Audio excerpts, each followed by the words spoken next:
J'ai été volée pendant mon travail. C'était en Afrique du Sud et ce voleur, c'est un babouin qui voulait ma nourriture. Vous pensez que c'était en forêt?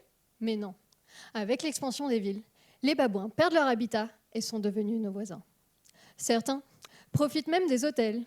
Oui, ils dorment sur les toits et mangent au restaurant.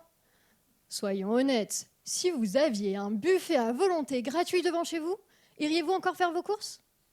Pour les babouins, c'est pareil. Nos poubelles sont bien plus attirants que leurs racines habituelles. Mais cette nouvelle vie urbaine pose une question. Est-ce que les babouins s'adaptent à ce mode de vie ou est-ce que ça détruit leur santé? C'est ce que j'étudie dans ma thèse. Pour le savoir, direction l'Afrique du Sud. Voilà les babouins. Problème, ils ne parlent pas. Difficile de les suivre, les attraper. Comment faire? J'ai trouvé mieux. Je lis leur journal intime. Ce journal, c'est leur caca. Un véritable livre ouvert sur leur vie privée. On y apprend tout. Si c'est un mâle, une femelle, s'ils sont stressés. Je sais même ce que Monsieur Babouin a mangé la veille. Plutôt un fast-food ou des plantes. Mais surtout, je regarde un pilier de la santé, le microbiote intestinal. Je vous explique.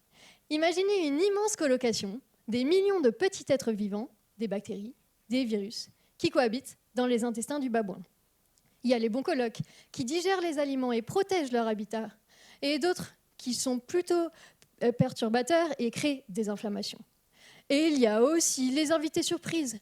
Vous savez, les parasites, ces voisins qui s'installent chez vous sans payer de loyer et rendent tout le monde malade. Mais attention, quand l'environnement et l'alimentation du babouin changent, c'est tout l'équilibre de cette colocation qui est perturbé. Pour savoir qui survit à ce déménagement, j'ai comparé les habitants de cette colocation chez des babouins en forêt jusqu'en ville. Résultat, en ville, la diversité des colocs chute. Pourquoi? Les babouins mangent moins de plantes, ce qui veut dire moins de fibres pour la coloc. Nos alliés n'ont plus à manger et disparaissent. Ce sont les perturbateurs qui prennent plus de place. Mais eux, ils ne font pas grand-chose dans la coloc. La vaisselle s'accumule, le verrou est cassé. Cela peut vous paraître anodin, mais c'est peut-être le début du chaos. Ma mission maintenant, découvrir si ces nouveaux habitants sont signes d'adaptation ou au contraire cassent les murs et ouvrent les portes aux mauvais voisins. Bon, j'ai encore quelques pages du journal à lire pour vous dévoiler si ces babouins sont malades, mais une chose est sûre, cette vie urbaine plus polluée et ce chaos bactérien menacent la santé des babouins. Cette histoire-là, n'est-elle pas déjà la nôtre ?